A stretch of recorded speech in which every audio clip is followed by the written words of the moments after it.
right.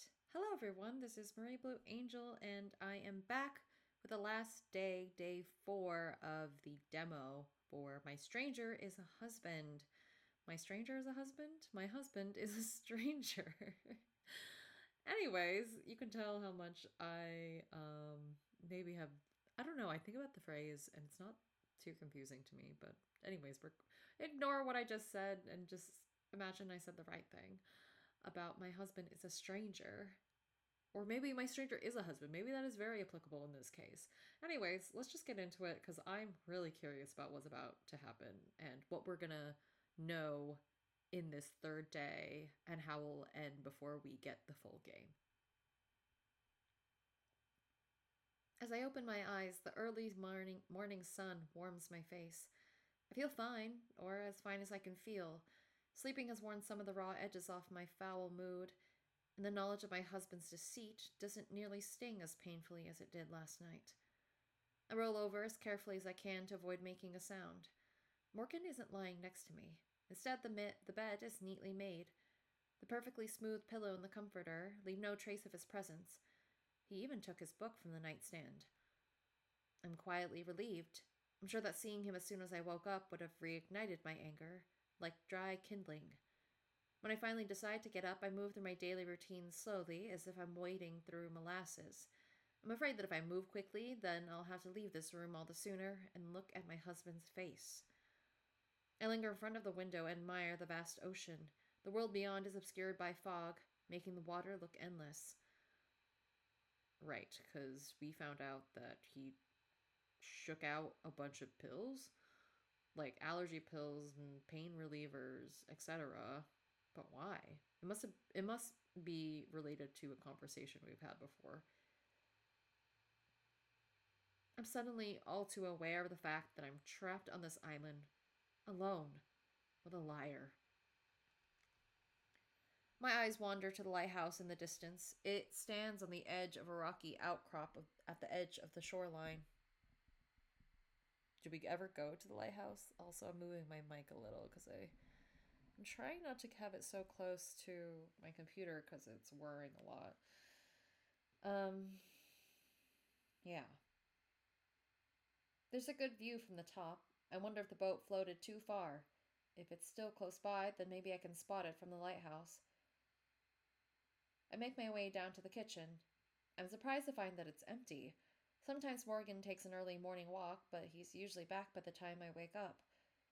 A strange metallic scent hangs in the air, intermingling with the faint smell of salt water. The overpowering stench worms its way through my nostrils, tickling my throat until I want to gag. I run to the window and throw it open, welcoming the clean scent of the ocean. The ocean breeze, rather.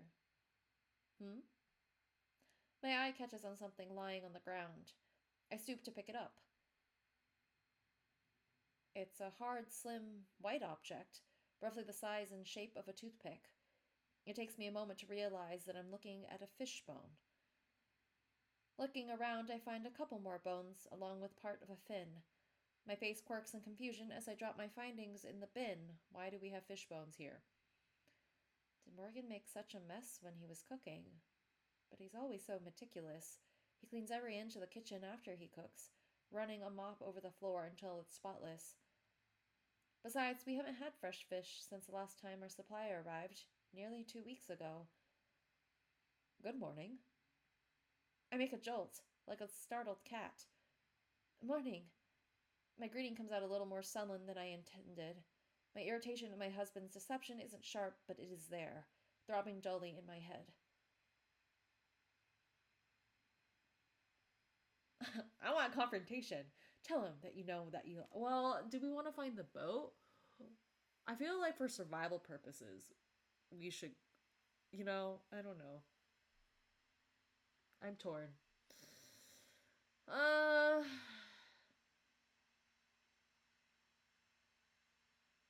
Because, what if we are in danger? But what if he's in danger? Okay, I'm gonna go with... I kind of want confrontation. I could choose different in the full game. Morgan? He stiffens. Morgan. He stiffens. He knows this tone of voice, and he knows that I'm not going to tell him anything good. Yesterday, I had a headache, and I went to the bathroom to look for painkillers. The bottle was almost empty, and not just that one. All of the bottles were almost empty. You threw them away, didn't you? I. What? The look in his eye had changed. Even as he starts to speak, he trails off. Is he trying to come up with an explanation and realizing there isn't one? I understand. You don't have to try to explain. That doesn't. Well, that's not the main thing that's bothering me. I'm upset that you lied, Morgan. I saw you throwing them away, and when I confronted you about it, you lied to my face. I don't want our marriage to be like that, sneaking around doing things in secret. Do you understand what I'm saying? Yes, I understand. He falls silent again. It's hard for me to read his expression. His face is oddly blank, like a whiteboard wiped clean. I wait for him to speak, but he just goes to the fridge and starts taking the ingredients out for breakfast. So, he's not planning to apologize. I've never demanded an apology from my husband before. I've never needed to. Morgan is quick to realize his wrongs and even quicker to apologize for them. Sometimes he'll say that he's sorry for things that I didn't even notice. My chest feels heavy. I want him to apologize, but I also know that if I ask, it would be a hollow gesture, one meant to appease me, and not given because he genuinely feels sorry. I know why he did it. Why? Still, he should have told me.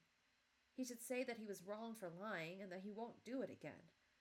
But it wouldn't help to start a fight. So I try to swallow my bitterness. It leaves a lump in my throat. We don't talk much during breakfast or lunch. We exchange the usual small talk, but we only trade a few sentences before lapsing into silence, finishing our meals quietly. After lunch, drowsiness threatens to drag me under. If I sit at my desk, no doubt I'll be nodding off in a matter of minutes. Through the window, I can see the threatening rain clouds in the distance. I should probably check out the lighthouse before it starts to rain.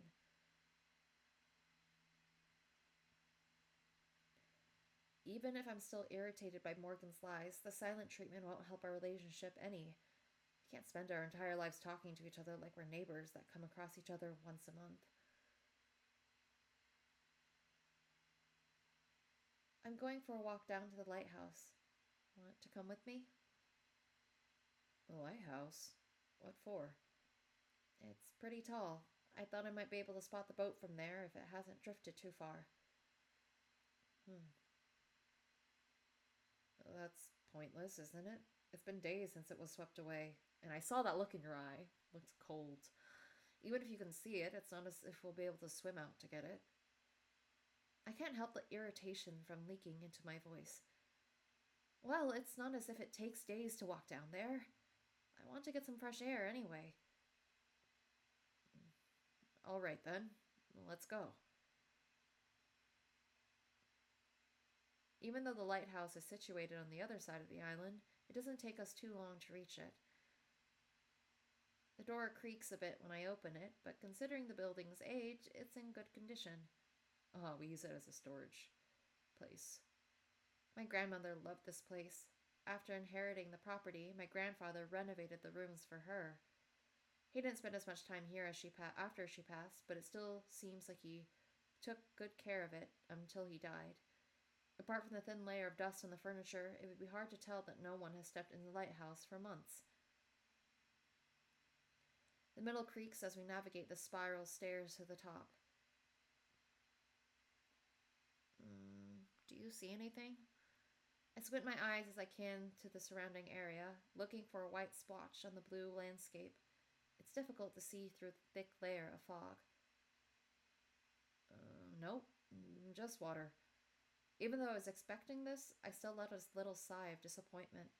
I lean my elbows on the railing and hang my head, not ready to descend the 5 flights of stairs. Morgan reclines against the railing too. He doesn't seem to be in a hurry to leave either. I gestured towards the less rocky part of the beach, almost directly underneath the lighthouse. I always used to play down there during the summer.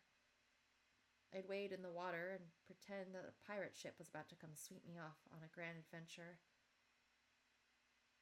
Right. Did I ever tell you the Kelpie story? I don't think so. Those are the horses, right? Well, they're shape shifting water monsters, but they're usually depicted as horses, yeah? If you go to Scotland, you can go see some Kelpies, like really big, like statues of them at least. I saw those this summer. It was very cool. They take the form of normal looking animals, strolling by the water's edge. If someone tries to ride one, then they'll find that they can't let go of the Kelpie's mane, and the creature will drag them into the water, drowning them. Anyway, my grandfather was always getting mad about me running off to play on the beach, so he started telling me, Marie, you better not run off and play in the water alone. A Kelpie will come out and drag you into the sea. He even said that the Kelpie would eat me afterward. I couldn't sleep well for a week after he told me that for the first time. Then, when I was old enough to date, he told me, Marie, you better not run off with any young man you meet. He might be a Kelpie who's trying to drown you. What if Grandpa was onto something? I'm scared. By the time I was a little too old to be swayed by that story, but I still promised to let him check anyone that I wanted to date. Well, I'm glad that I passed the inspection then. With flying colors. Even as I laugh, I can feel a hot sensation building in the back of my throat. Talking about my grandfather, I'm all too aware of the fact that he'll never tell me funny, awkward stories about Kelpies ever again. Okay, so our grandfather died. Okay. Anyway, he was so funny, wasn't he? My husband smiles gently. Your grandfather loved you very much. The comment takes me off guard. Usually when I told this story, people said that my grandfather was amusing or that he was a worrywart or old-fashioned. But now that Morgan mentions it, in the end, my grandfather only said all those things because he cared about me and he didn't want me to get hurt. I guess he did. I press my lips together and focus on the horizon, trying to suppress the tears burgeoning at the corners of my eyes. We chat on the top of the lighthouse for around half an hour before it starts to drizzle, and we're forced to descend. Ow! My foot lands awkwardly on one of the steps, and I tumble down the stairs. Oh gosh. I'm barely able to catch myself on the railing, but on the way down, I inadvertently knock against one of the piles of boxes. It tips over, sending a jar of my grandmother's prized coin collection rolling all over the floorboards. Oh, shoot. I hurry to catch the scattering coins, but it's already far too late. Most of them have already fled to the shadowy corners of the room. I let out a deep breath and kneel on the floor to collect them, one by one. When Morgan steps off the stairs, he notices my plight and joins me. Back when we first moved to the island, my husband and I busied ourselves with organizing everything. We cleaned up all the broken junk and packed most of my grandparents' belongings into boxes. We decided to store a lot of the boxes in the lighthouse for the time being, where they wouldn't clutter the hallways or the living room. We were planning to go through everything and make a catalog of what I wanted to keep and what I wanted to give or throw away, but at some point I couldn't bring myself to look at these things anymore. When I stooped to drop a pile of coins back in the jar, I spot something brown peeking out of one of the boxes. I pull out the object and hold it up to the light. It's a small penguin, carefully carved from wood. Apparently, I had a penguin phase when I was younger that I can't seem to remember. My grandfather made this toy to help satisfy my obsession. When he was still alive, he told me all about how I would carry this little penguin everywhere, including the bathroom. He told me that if he was still alive to see his great-grandchildren, then he would make sure to make them toys, too. Loss is a strange thing. At first, I'm smiling to myself, basking in the warm nostalgia of my memory. Then, the sadness hits me. The realization that my grandfather will never make his great-grandchildren little wooden toys. That he'll never hug me or tell me that he loves me ever again. I suppose that realization is the wrong word for it. I know that my grandfather is dead, of course. I know that he has been for a very long time. But not that knowledge hurts, aching like a wound that never healed. It burns, a gaping, bleeding hole in my chest that can only be filled by the voice of a person who is already gone. Oh, I'm sorry, Us. Loss is something. Grief is something too. Something. Some those things are like just things you deal with, and there's so many ways to do it. I bend over, tears running down my face as I hold that toy to my chest. Crying should make you feel better. You're letting your emotions out, shedding tears like little droplets of sadness. But crying never makes me feel better. All it does is amplify the ache, watering my grief like an uncontrollable, thorny weed. Marie. I wipe my face and look up. My husband is standing over me. I choke down another sob and open my arms, getting ready for a hug. And then he speaks. Who are you? You're so scary. Marie, don't you think we should throw these all away? Huh? He sweeps his arm at the penguin in my arms and at the boxes on the floor. You need to go through all of your family's belongings, and yet a single doll brings you to tears. At the end of the day, everything in these boxes are just that. Things. They won't bring your family back. All they'll do is remind you of what you lost. Are you going to continue living in a graveyard, filled with memories of the dead? Throwing these away would be the first step to finally moving on with your life. What are you... I don't understand what you're talking about. I struggled to talk around the sobs clawing at my throat. You helped me put everything in these boxes. You said that every single one of these is a precious keepsake and that I should think carefully about what I should do with them. You said that I shouldn't rush because I might throw away memories that I'll never get back. You said... I didn't say... Who are you? I'm scared. He catches himself before he finishes the sentence. He sighs and pinches his brow. You said. Sure, I said that, but that was back then. Am I not allowed to change my mind? I said that back then when the grief was fresh and you needed compassion and understanding. And now over a year has passed and I'm saying something different. You don't need kindness. You need someone to tell you that you can't continue like this. I don't know how to exist in a world where they're not here. You eat and you breathe and you keep walking. That's all you can do. Lying in bed crying, letting yourself crumble, none of that will help you. Who is this? Who is the man that I'm speaking with? This isn't my husband. My husband wouldn't say this. Even when he lost his patience with me a few days ago, he didn't sound this cruel.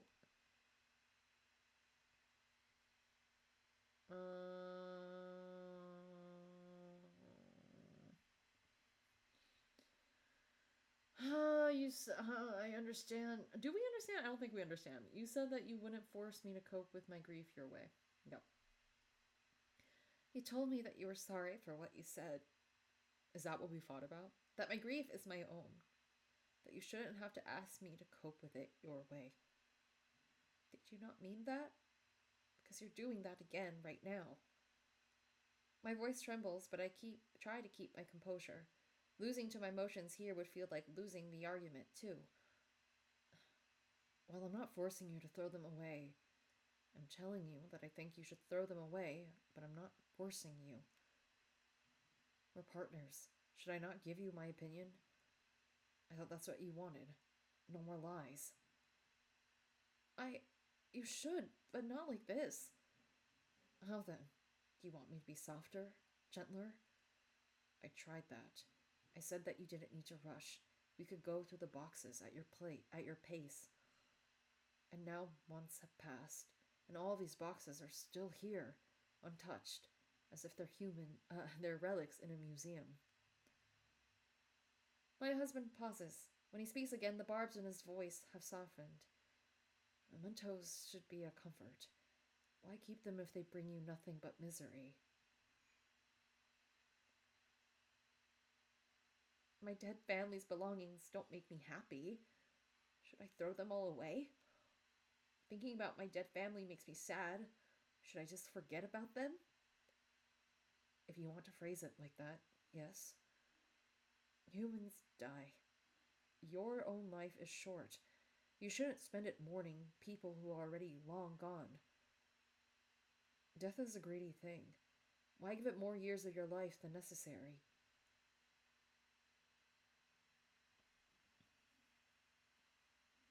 I understand what you're trying to say, but I can't. Is that how you do it? You just forget things that upset you? Am I supposed to put fuel in the fire or do.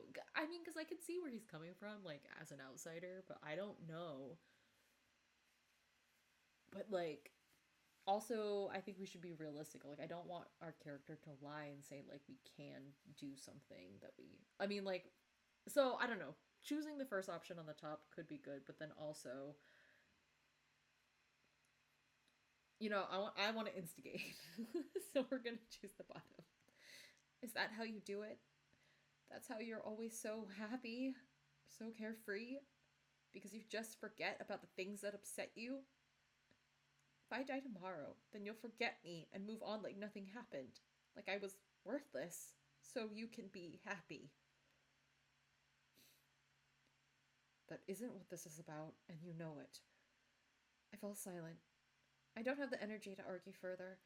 My husband waits for me to respond, but I busy myself with putting the penguin back in its box and picking up the coins. So, what should I do? What should I do? He's exasperated. Okay.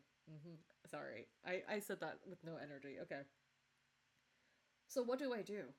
Am I supposed to let you live in this graveyard of your dead family's things? And then when you inevitably see those things, I need to stand and watch as you break down.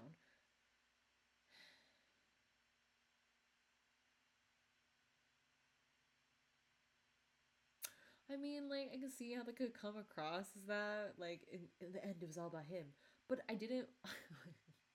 But I don't know if this is a good thing to say either. Like, realistically, I don't think either one of these options. What are we supposed to do? It's about me. But making a burden him is still about him in the end. God, I don't know why I'm laughing. So he's felt burdened all this time. Deep in my heart, I knew that. Of course, Morgan would hate living with someone like me. Someone this sad and miserable.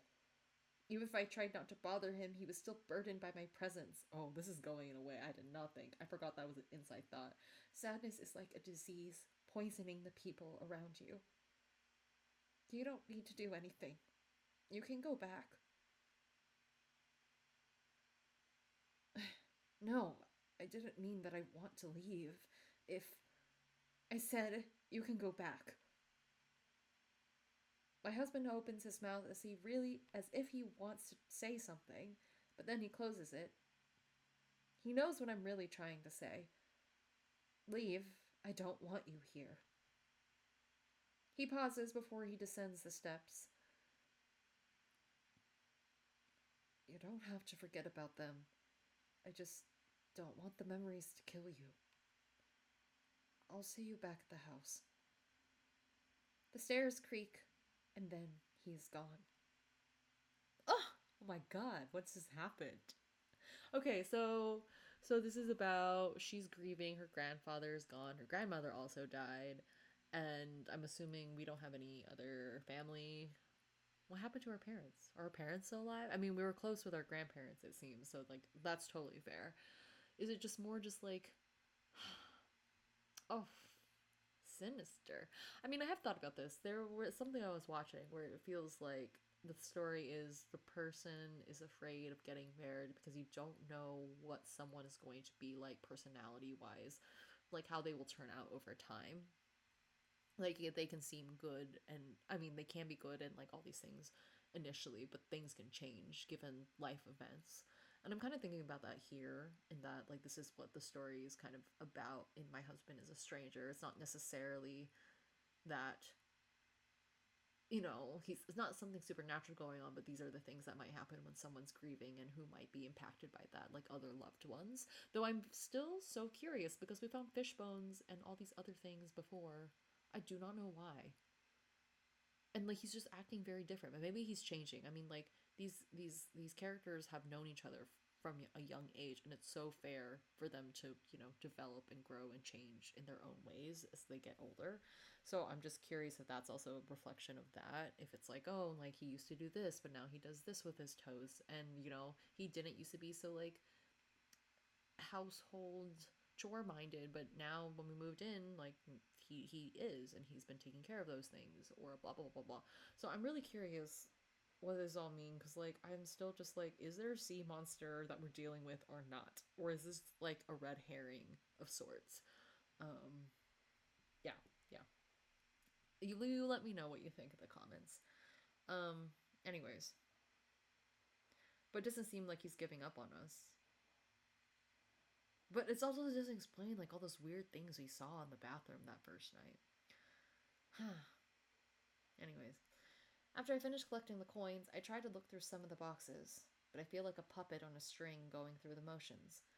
I lie down in the window seat and curl myself into a ball. The cold light trickles onto me, dripping onto the floor. The sickening feeling of loneliness and emptiness is familiar. After I published Moon Crossing, I was a sensation. Suddenly, dozens of people were clamoring to be my friend. I never had a popular phase in school, and the tension was overwhelming. Not all of them were simply looking for a social media picture. I made some genuine friends during that time. I spent long hours talking to them. I gave them advice and comforted them through their troubles. But as the years passed on, my mental health worsened.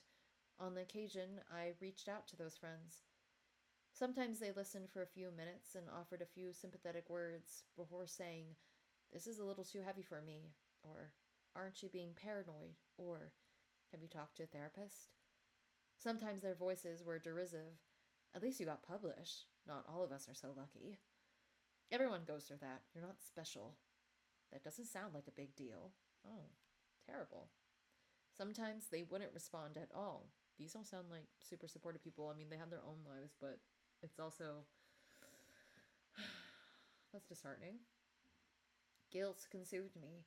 They had their own lives and troubles. Most of them were still working on their own debut novels, struggling to get them published. They didn't have time to deal with my problems. I was a nuisance, a crazy person who kept bothering them about nothing. It's not as if they understood me, anyway.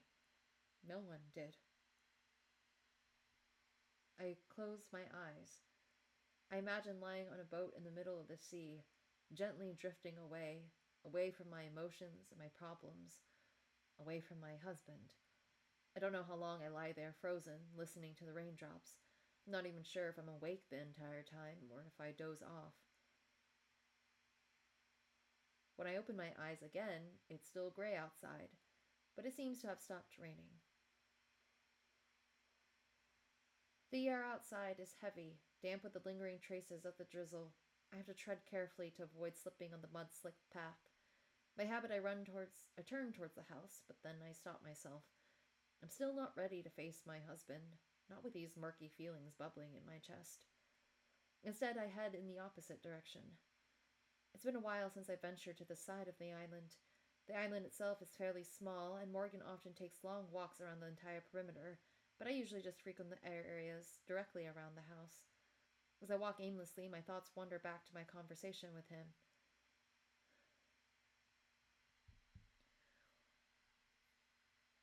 I mean, he does love you. I think. I think so. He could have been kinder. The memories of Morgan's words still ache. Yet though his words were harsh, I know that he meant well.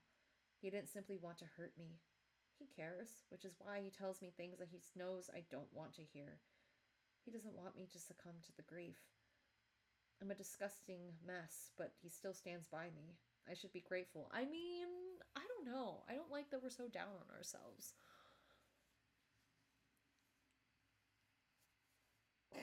Okay. Ouch. In my stupor, I've accidentally stepped off the path. The next moment, I'm tumbling down the embankment, a mess of flailing limbs. Down and down I go, scrabbling at wet sand and clumps of grass till I finally smack against a large rock. Oof. Okay, is a boat here? I lie shivering on the ground, face down, still reeling from my unexpected fall. I don't think I was seriously injured. There's no sharp pain, just a dull throbbing all over my body. I put my hand on the rock to drag myself to my feet. Except that it's not a rock. It's too smooth to be a rock. I examine the object more closely. It's large and flat, covered with a mess of tree branches, dried grass, and seaweed, like with little spots of white peeking through the disguise. It's a boat. I wipe away at the covering. I can't breathe. A chill falls over me, a freezing sensation that squeezes the breath from my lungs. It's the boat. Why is the boat here? It was swept out to sea. It should be out there, floating in the middle of the ocean. But it's not. It's here on the shore, covered in branches and seaweed. Oh my god. As if someone was hiding it. And there's only one other person on this island who could have done that. Oh my god, her heartbeat. Why? Why would Morgan lie about this? Why would he try to hide the boat from me? Because he doesn't want me going out into the water? Because he wants to keep me on this island? Why? No matter how hard I think about it, I can't come up with any answers. No reasons why Morgan would hide something this important from me. I don't know what to do. Oh my god, secret on the sands, finding something on the beach. As I step up the worn wooden door leading to the cottage, I pause. It doesn't feel like I'm returning home. The air feels thick with uncertainty, sticking to my skin as I try to wade through it. I hold my breath and open the door. I want confrontation. I keep saying, what happened? As soon as I heard my husband's sharp tone, I instinctively take a step back, accidentally banging my head against the front door. Oof. Does he know that I'm aware of his lies? Did he find out that I know about the boat? How? Did he follow me? Morgan looks me up and down at my bedraggled appearance, at the dirt, sand, and mud streaked over my coat, and the dead grass stuck to my clothes.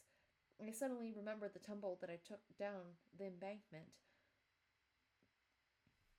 Your first thought should not be you should clean yourself up.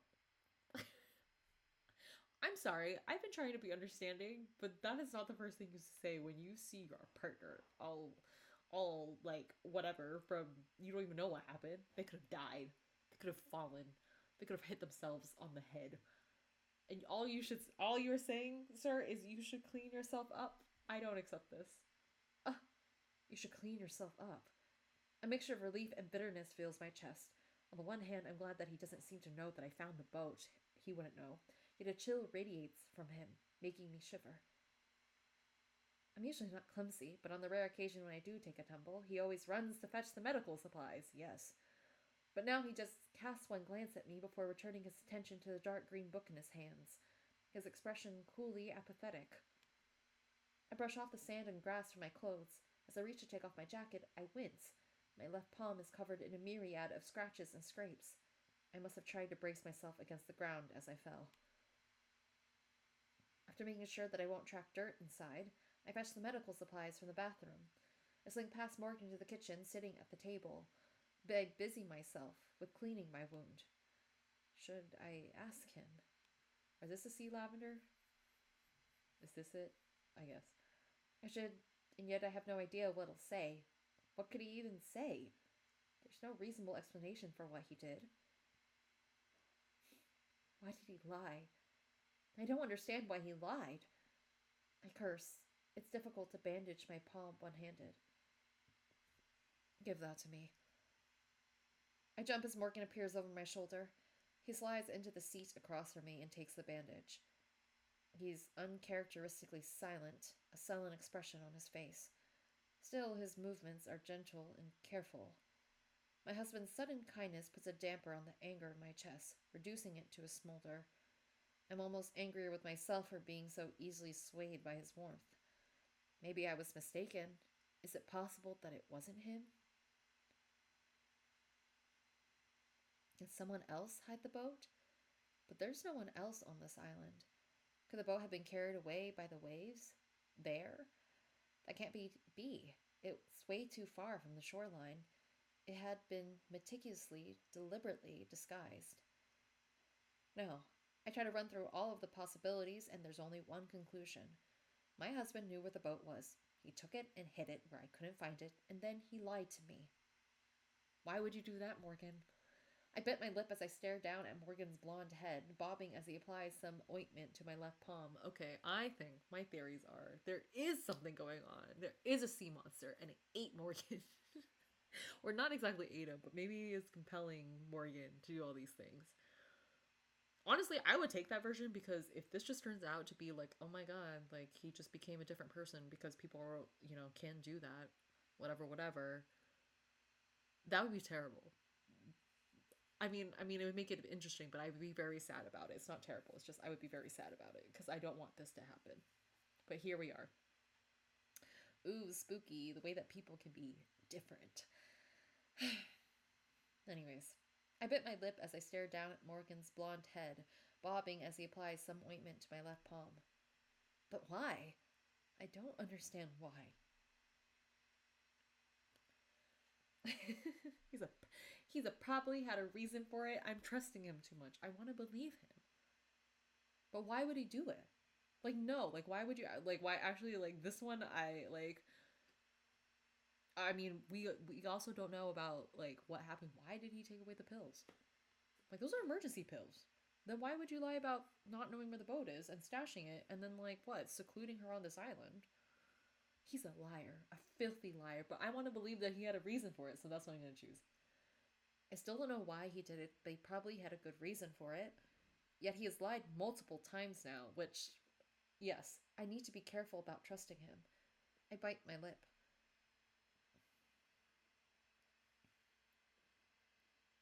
I mean, I don't think asking about the boat is really going to do anything, so we're going to stay silent actually. Because I want to protect ourselves for if we need to escape. I avert my gaze from my husband, choosing to study the floorboards. I should ask him about the boat, yet something squeezes my throat, preventing the words from leaking out. Fear. Should I be afraid? I don't think Morgan would ever hurt me. That would be ridiculous. But I didn't think he would deceive me either. And if he's such a good liar, then what else do I not know about him? You can't see me, but I'm pointing at my microphone, being like, right? Okay. I clean up and retreat to my room for a few hours, grateful for the seclusion. I don't write. Instead, my head spins with the conflicting thoughts. When my husband calls me downstairs, I head down. Morgan makes one of my favorite stews for dinner, but it tastes like glue.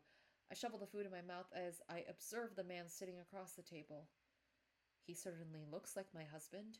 He has the same eyes, the same mouth, the same easy laugh. And yet I know there's a distinct strangeness about him. Something odd about the way he talks and moves. He doesn't have the familiar warmth that I've grown so fond of. Maybe this man that I've known for 12 years was never the man that I thought he was. Perhaps. Which is like something I've been talking about. Like, it could just be the case of like, you two found each other when you needed each other, but there were some things that, even with your relationship never came out, or maybe he vowed to be a different person, um, but maybe he has a different type of history, which is like, I can't fault him, at least like before all this shenanigans happened, but I can't fault him for wanting to change and wanting to be different and better with the person that he loves, but I am concerned that it's all just like being uncovered now. But like, for what malicious reason are you like getting rid of these pills, hiding the boat, preventing us from leaving is very concerning. But yeah, maybe you just don't know this man. So this is spookier than I thought. Even if it's not a sea monster, this is worse than a sea monster. I consider asking about the boat again, but my words turn to ash in my mouth. I thought that Morgan was different, that he didn't lie, that we were always honest with each other. But now I know that he does. He lies without batting an eyelash. What else could he be lying about? Maybe he's been doing it this entire time and I didn't even know. My mind wanders to that memory from back in college when I overheard him gossiping about me with his classmates. It's still sharp, aching in the back of my skull. He let them talk so poorly about me, gloated about dating a famous author, and then when I came into the room, he pretended that nothing had ever happened. I should have known back then. Maybe he's been complaining about me to his friends this entire time, telling me what a mental wreck I am, moaning on about how much he wants to leave this island, saying that at the very least I have money. Otherwise, he'd never stay married to someone like me. It's happened before. I found out that in my early 20s, one of my best friends since high school told a gossip magazine all about my mental health struggles. Everything that I had confided to her was laid out like a feast for the masses to devour. When I confronted her, she told me, "You never told me that you wanted to keep that stuff a secret." She even insisted that she did me a favor by spreading awareness about my troubles. People are liars. That's just the way things are. Morgan was never a saint that somehow stood above the rest. Even if I confront him, there would be no point. He'll deny it. He'll twist the truth to suit his own narrative. So I stay silent. Oh, but I don't want us to. I just wanted us to stay silent so we can get off the island safely. I don't think we should pretend that everything is fine. I mean, we should pretend to be fine so that we can escape, but not so we will will that into reality and everything can go back to quote unquote normal. I don't like this. Maybe if I pretend that everything is fine, then it will really be fine. Oh, gosh, I'm conflicted. After dinner, I help Morgan with the dishes as I usually do. Maybe if I pretend that everything is normal, then everything really will be. Somehow reality will twist in on itself like a pretzel, and I can forget my husband's deceit. Maybe if I pretend, then I can trust him again. Ugh, my sleeves fell down. Will you help me roll them up? Sure. My husband shakes the excess bubbles and water from his hands before lifting them, giving me access to his sleeves. I roll up the cuffs to his elbows, tucking them in tightly so they won't come undone. Is the bracelet okay? Huh? Oh, is something the matter? He says, "Something the matter?" I trace my fingers along Morgan's forearm, the pale, flawlessly smooth flesh. It feels unnatural to the touch, like a stone rubbed smooth by the movement of the tides. Where is it? I remember it well. Morgan always rolls up his sleeves, even when he's not painting, giving me a good view of the jagged line of flesh running across the underside of his forearm. He doesn't have the scar? Oh my god. Is it a sea monster that ate him? Over the years, it has whitened, losing its original puckered pink appearance, but it's still noticeable, lifted from the rest of his skin like a small ridge across a flat plain. He got the scar when we visited a particularly rocky beach during our senior year of high school. He was walking ahead of me when his sneakers slipped on the rocks underneath, which were slick with the rain and seawater. As he threw his hand out to catch himself, he hit a jagged stone, tearing a gash in his arm that needed 22 stitches. Oh gosh. Oh, that would leave a really bad scar. Also, I mean, we keep noting that we smell seawater. Like even though it's been days, like from that moment we saw Morgan, we're like, okay, like it's seawater. It doesn't smell like my husband. And then we still, even like last night, still smell the seawater. Is it? It's truly a sea monster. They got it. They got Morgan, or maybe they taken him hostage, and now they're impersonating him. Oh my gosh!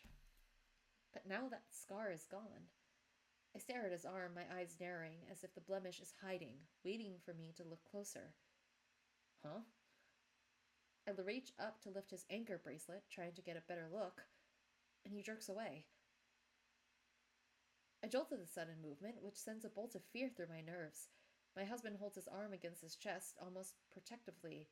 His voice is calm, but underneath the casual composure, there's an undercurrent of wariness.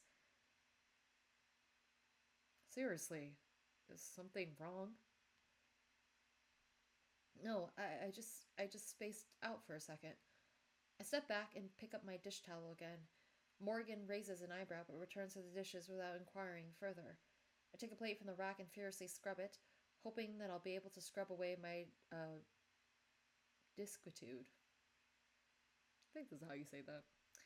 For a moment, I'm tempted to ask, where did your scar go? Before I realize how insane that sounds.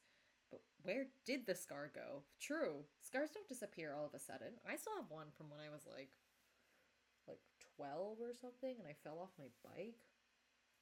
Like, it's not. I'm looking at it right now as we record. Like, it's been a long time since then, but like I could like, it's not super noticeable, but if you look at it closely, you can see it. They just don't disappear. Why can't I see it?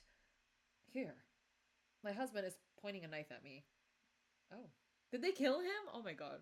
I step back, my eyes widening in shock as I trace along the silver metal. This is the last one. Can you dry it? He gives the blade a little shake, droplets of water falling to the floorboards. Of course.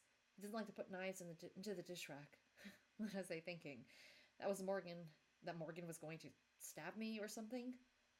Ah, yeah. I carefully accept the knife. I try to focus on my task, but my eyes wander from the water streaked metal to the blond man cleaning the sink, not my husband, and the flawless pale skin on the underside of his forearm. I almost want to ask him about it, but what would I say? What happened to your scar? It's not as if I'll hear him say, "Oh, I took it off for a minute, it's right here," before taking it out of his pocket. Or maybe. I gaze at the blade in my hand, the light catching on the dull metal surface. My sleeves are pulled up to the elbow. I hold up my own arm, scrutinizing my own skin. Hmm. Hey, if this was his. Hey. My shoulders tense and look towards my husband, who returns a slightly exasperated expression. What are you doing? Nothing. Hmm. He doesn't seem convinced, but he just gives me one more suspicious glance before returning to scrubbing the sink. My breath catches in my throat. What am I thinking? I don't know what I'm thinking. Oh, gosh. I shake off the thoughts that crept into my head and shove the knife back into the knife block as if it scolded me. I'm heading up. I avert my gaze. I'm planning to write tonight, so there isn't a single trace of confusion in his face. I understand. I'll sleep in the guest bedroom. His smile is warm and faint, like the dying light of summer sun. Good night. Sleep well. But the way that his personality, like his expressions, like change very like abruptly, I guess. I mean, like, you're allowed to like be a very complicated person, but where would your scar have gone? You can't just get rid of a scar. Has he been applying ointment to it to like reduce its appearance? I don't know. I turn and hurry out of the kitchen. I climb the stairs two at a time, keeping my arms firmly crossed. When I reach my room, I dart inside and quickly shut the door, pressing my back against the wood before locking it. As I lie in the dark, drifting between sleep and wakefulness, a persistent thought invades my mind. If I dig that blade into his arm and carve apart the flesh, will I find his scar underneath? Well, I don't know. I don't think so, but I don't think we should do that. 16 months ago.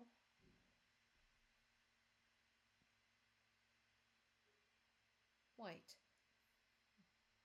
On a blank page. Pure white. In some instances, this pure white field would have been beautiful, an ocean of untapped possibility waiting for the first brushstroke on its canvas. But that emptiness suffocates me as if I'm trapped in the void of space, waiting for my brain to rot.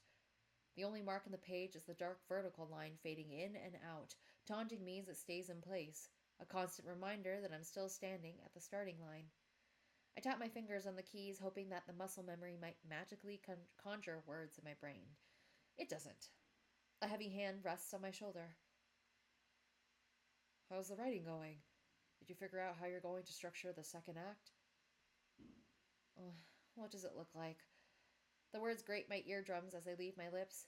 They're more bitter than I intended, but my patience has been worn too thin for Morgan's well-meaning questions.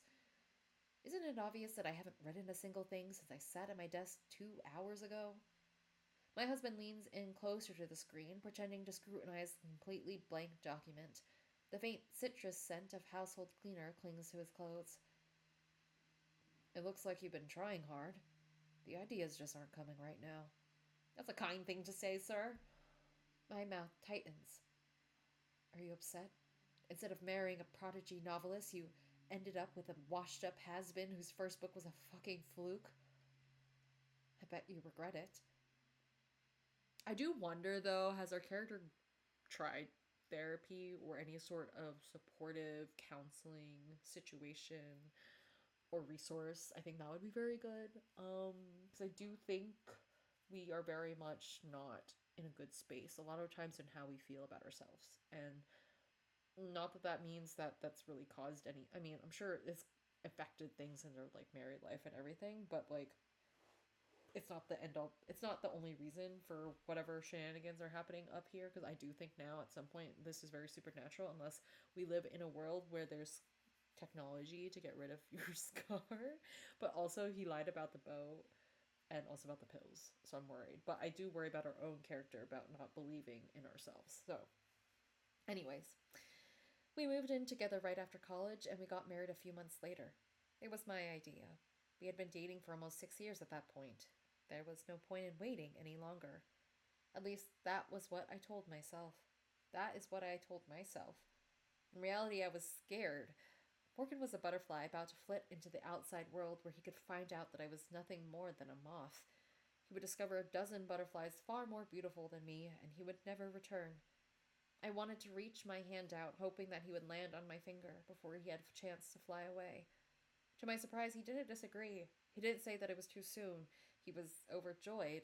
Even before he said yes, he smothered my face with kisses and hugged me so tight I thought my lungs would collapse. Trapped in his embrace is in trapped in his embrace, a bitter feeling nagged at the back of my mind. I couldn't help but feel like I was tricking him in some way. So it was all right, I decided. I didn't have the pressure of schoolwork hanging over my head anymore. I would release another novel, one that would sell even better than the first. Morgan would be able to flaunt me to his friends and family like a trophy that he had won. He would be proud of me. He would be proud of us. Except that didn't happen. The success of my first release weighed heavily on me. The sequel had to be just as good, if not better, than Moon Crossing. For another 2 years, I struggled to write anything. When I did manage to publish the second book, the reception was mainly positive, but it didn't sell nearly as many copies as my debut. Worse, the sequel garnered something new, a community of people who avidly despised my new work. There were videos dedicated to tearing apart the world building and the characters, forums centered around posting excerpts of my prose to mock. After a couple of months, I stopped looking at the feedback online. Every comment and review stabbed me in the gut, the words as sharp as blades. Boring, predictable, amateur. Disappointing. After that, whenever I went to my computer trying to write the final book in the Moon Crossing trilogy, the words trickled out. All I could hear were those harsh comments, clawing at my eardrums. All I could see on the page were flaws. Oh. While I couldn't continue my main series, I tried writing other books, a prequel, a spin-off centered around one of the popular side characters. I even branched out to different settings and genres. They all sold a fraction of my debut, but at the very least, I was still writing. Yet this just earned me new, fresh hate even louder than before. Why aren't you continuing the Moon Crossing trilogy? My readers demanded. They called me lazy and greedy. She doesn't know how to finish what she's written. She's got her money, so she doesn't care about that series anymore. Oh, harsh. Super harsh. What a waste. As the backlash grew, I couldn't finish a single book, let alone the last entry of the Moon Crossing trilogy. I would just write, obviously it's not easy to just say this, but, I would just finish it the way I wanted to then. People are going to be so disappointed, apparently, then might as well write the ending you want to write. And then, hopefully that would give you some, either you would want to continue writing as a novelist and try something else, like other series, other worlds, or, you could not do that. You could also continue not writing, but I know that's, I don't know. I guess it just depends on everything else. The characters that I had once loved seemed so childish and simplistic. The world building that I had gushed about proudly to Morgan was suddenly unnecessarily convoluted. Writing, which had once brought me such joy, now filled me with dread. Oh, no. I mean, I don't know. There's sometimes timelines for these things that we don't really that we aren't really aware about for some of the things that we do. I think what's most important for something that you want to do is that you have continued interest in it, and it's fine if you don't anymore. Obviously, the lack of interest or this kind of dread that we've gotten is primarily brought on by the feedback about, the second book in the series and everything, which is unfortunate. Though maybe we have to step away. I think it'd be good to step away for some period of time while our character kind of figures things out and like maybe tries to get some fresh perspective, maybe just by living their life. But I could see maybe where Morgan's coming from if the argument they had before was like we should get off this island, we should at least for a while live somewhere else, do something else, but I don't know. Life's more complicated than that apparently. And now I haven't released a single book in over 2 years. My gaze wanders to my husband, studying his face, searching for the inevitable signs of frustration and impatience. His eyes are as soft as ever. He's a good actor. I look away. I'm sorry. I know that it looks like I'm not taking this very seriously, but I'm trying. It's just. The excuses shrivel and fall uselessly from my lips. You don't need to apologize to me. You don't owe me anything. But we can't rely on the sales of Moon Crossing forever. It's already been years since it was released, and its sales are a fraction of what it used to sell. If we're going to have a steady income, I need to release more books. Don't worry about that. We have more than enough savings, at least to last a few years. If worse comes to worse, I'll get another job. I've gotten a couple of offers for illustrating children's books, and I could always teach. We'll figure it out. Still, I know it's disappointing. I'm so. I swallow the apology. It leaves a large lump in my throat. He squeezes my shoulder reassuringly. I married you because I love you. That won't ever change, even if you never release another book. You always look the happiest when you're writing. I just want you to be able to enjoy it again. Oh. Okay. Okay, Marie. I don't write for fun. I write because it's my job. I know that. But you'll write something better when you're enjoying yourself, right? I'm aware that he means well. Even so, the comment just drives another stake into my gut. So the reason that I've only been able to write shit for years is because I haven't been enjoying myself. I don't love my craft enough to make anything good.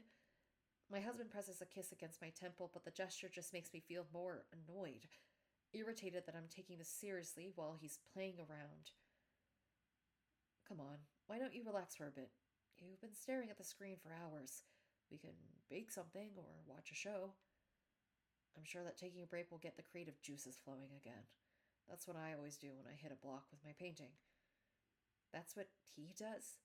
What is that supposed to mean? Something cracks inside of me. Why is he lecturing me? Telling me about what he does as if his career trajectory is some blueprint for success. Sure, Morgan sells his paintings, but I'm still responsible for the majority of our income. If we weren't married, he'd probably be able to afford a cheap studio apartment and cup noodles. Oh, where is this coming from, girl? I mean, like, oh god. Ugh, negative feelings. And I don't know. I do see, I mean, from an outsider perspective, it does seem that Morgan's just trying to help.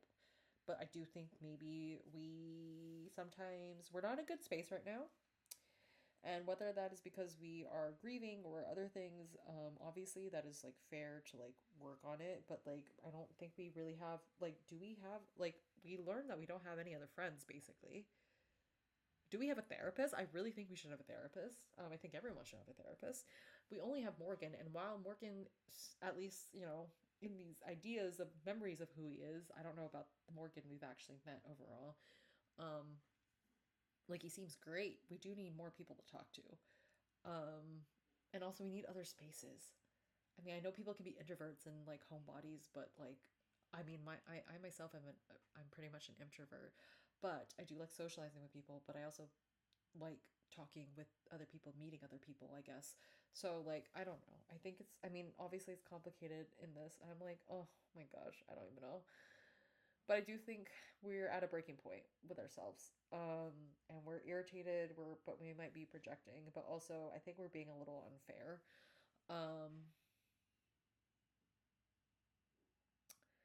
But like I guess like I don't like it's fair to feel this way, but also it's unfair in the sense of like what do you want him to do about it? But like I guess we should communicate this or, bring it up in some way if we really do feel like it. So we're going to have to see. That's because he has never been in it for the money or the attention. In high school, I idolized him so much for that. He never cared about what people thought. He created because he wanted to create. I was young then. I didn't know how the world worked. Can't make art just because you want to. You need the money and the fame. You have to put food on the table. You have to make things that people will want to buy. It's hard. It's a hard pill to swallow, but that's the reality of art.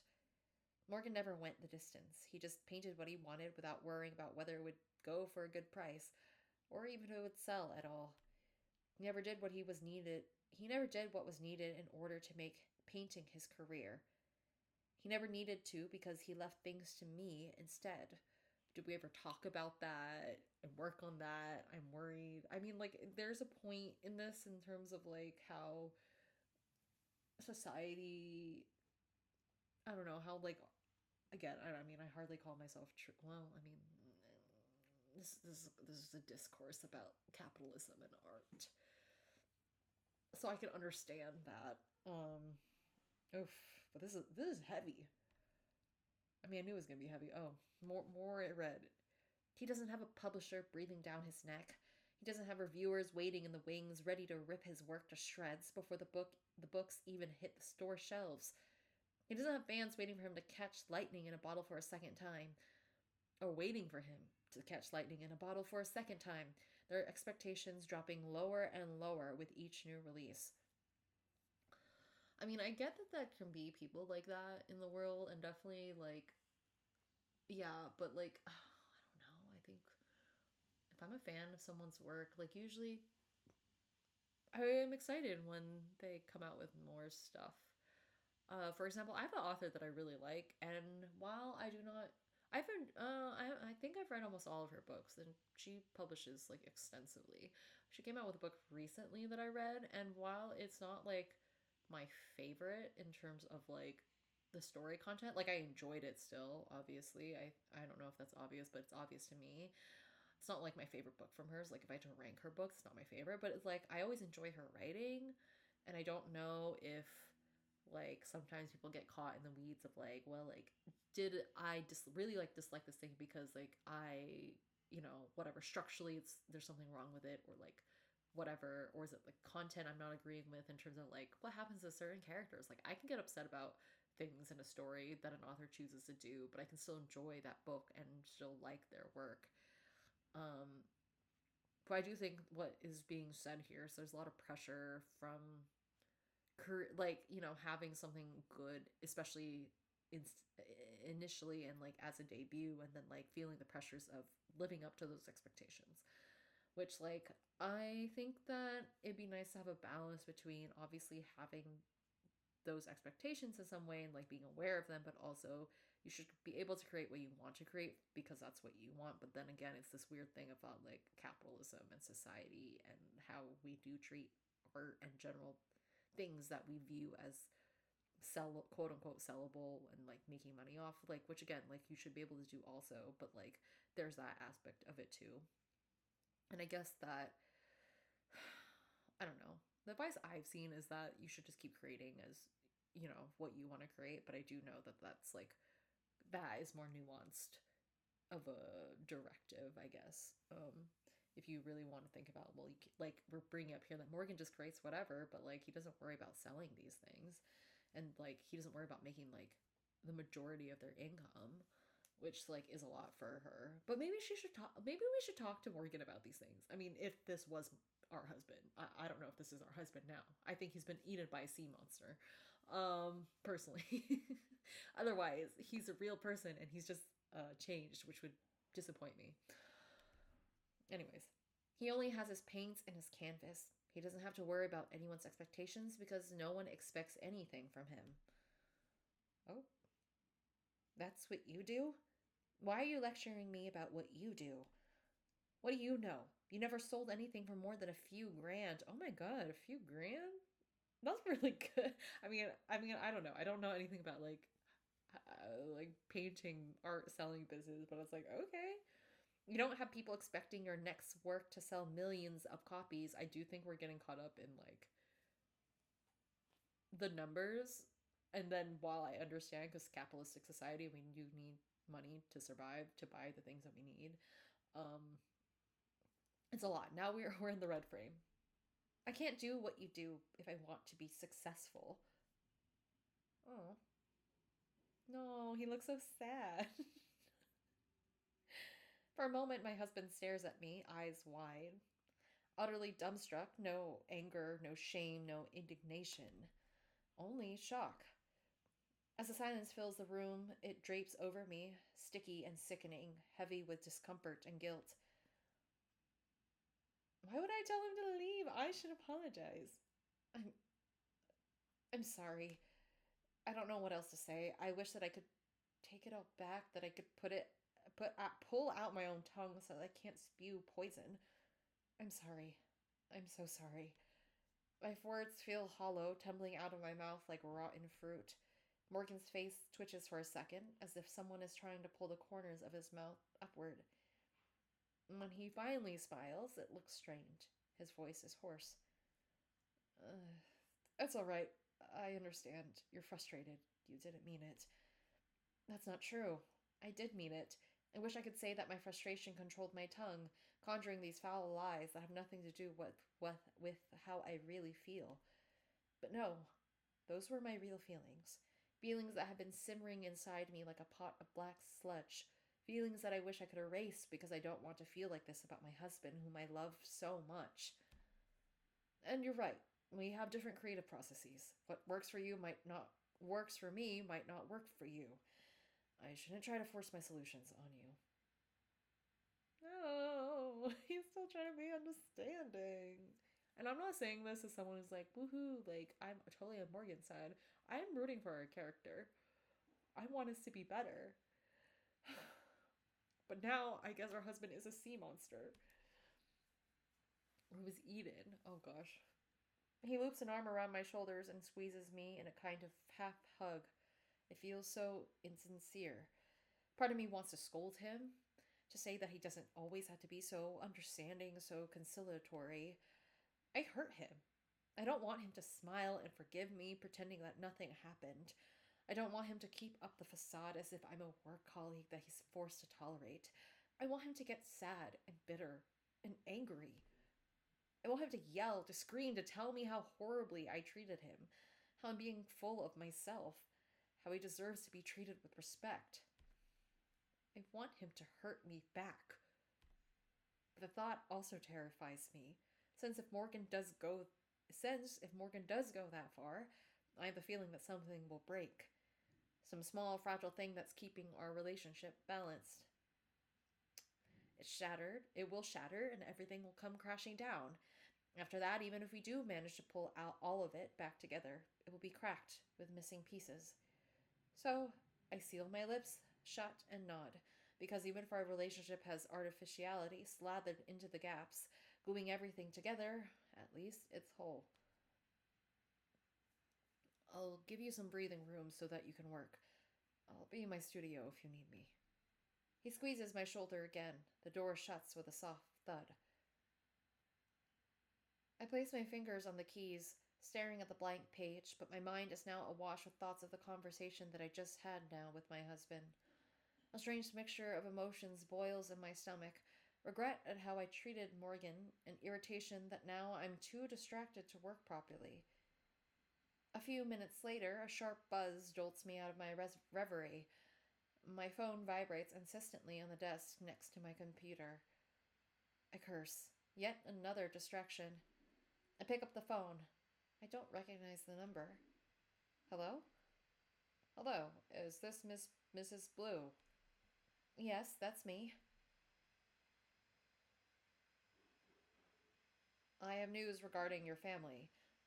There was an accident. Huh?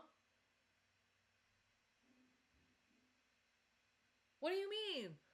What do you mean an accident? You mean our grandfather? Okay, wait. Where am I? I don't even know. I gotta go. Okay, do you mean Morgan? Or do you mean our grandfather, 16 months ago? No, this must be the grandfather. Okay. Okay, there was a lot going on. I've already like talked a lot, so I'm just gonna leave it here. But let me know what you think of the comments of everything so far. If you're like agreeing with anything that I'm saying or disagreeing, and I'd love to see more because I'm trying to puzzle out what's happening here. Anyways, press the like button if you like the video. Subscribe to my channel if you want to see more content. And yeah, thank you so much for watching. I will see you next time. Bye. Okay, hold on. I'm back. I might edit this into the last video, but if not, this is a new video depending on like how much time. But I realize it's still this third day, but it's at night. Okay, let's see. The door opens with a soft creak. The man steps into the darkened room. He approaches the bed, observing the person sleeping there. Her chest rises and falls with a faint, steady rhythm. He looks around, his cold eyes effortlessly piercing the dark. His gaze lands on the person lying in bed. He sits on the edge of the mattress. It dips gently under his weight. The person sleeping there doesn't stir. Then he raises the item grasped in his hand. Moonlight catches on the edge of the knife. Oh my god, what is happening? He places the blade just underneath the person's chin against her throat. As she breathes, her skin presses into the weapon, bending around the unyielding metal. If he flicks his wrist, then the blade will slice through her carotid, sending gushes of warm blood out like spurts of malfunctioning water fountain. Of a malfunctioning water fountain. In a few minutes, the mattress will be soaked through, and the person will be nothing more than a cold body. But he doesn't do that. Instead, he merely waits, watching the person's chest rise and fall. Come on, Morgan. You don't want this, do you? Stop me. The man looks down. He traces. Has he taken. Have we taken over the husband? The man looks down. He traces the fingers of his free hand along his collarbone, feeling the faint pulse of his heartbeat. He can't keep himself from chuckling, even with the risk of waking the person lying in the bed. So, in the end, is this all your love was worth? Just like the rest of them. Huh? Who are you? Satisfied, the man removes the blade from the person's neck and stands. He learned what he needed to know. He doesn't need to do anything further tonight. But as for the next few days, the door shuts. My eyes open a crack, trembling like a butterfly's wings. Underneath the covers, I grasp my forearms to keep them from shaking as I scan the shadows in the room, making sure that the man is gone. Okay. As soon as I'm certain that I'm alone, I leap out of bed. My quivering legs barely have the strength to make it to the door. I lock it before slumping against the wall. My hand hovers over my throat. I can still feel the cold metal that was pressed against my skin mere minutes earlier. Oh my god, we were awake. Did my husband just try to kill me? Maybe, okay. Finish day 4, 85%, lighthouse, 100%, and 83. But something's going on, because there's a question mark. Ah! Chattercap. Thank you for playing. My husband is a stranger is currently in active development. There will be 7 days and 8 endings in total. The final game will be free to play with some optional bonus content available as paid DLC. Ooh. You can follow any of my major social media for updates on the game's progress. Thank you again for your time, and I hope you enjoyed the game. Thank you so much, Chattercap. Anyways, what a way to end it. I thought we were just ending it. Okay, great. I don't have any new thoughts except now confirming that the husband has gotten taken over by a sea monster in some way. Like maybe he's been possessed. Don't know what that means about like the scar and all that, but does explain a lot of the behavior. Though we did learn a lot about how our character has treated her husband, like our husband, in terms of maybe we should talk things through because obviously there's like lots of insecurities about like being the breadwinner, but being someone who can't create because of these pressures of trying to be the breadwinner, etc., etc., etc. And I'd like to know more about that. But anyways, I'm gonna let you go now for real. So thank you so much for watching. Let me know what you think. Can you believe there are 8 endings? Like, or one of them is that we straight up we both die. I can imagine that. Or maybe only one of us dies, like maybe like Morgan dies or we kill him maybe because we think we were like misinformed about everything. Anyways, I'm never good at these because I really like getting whatever ending I get, but I always like getting all the endings also. But anyways, let's see. See, yeah, he looks creepy. He doesn't look like our husband. We didn't get this one, but maybe this is different from this because we painted the sea lavender. Then there's a knife, and then we got the memories. That's the memories.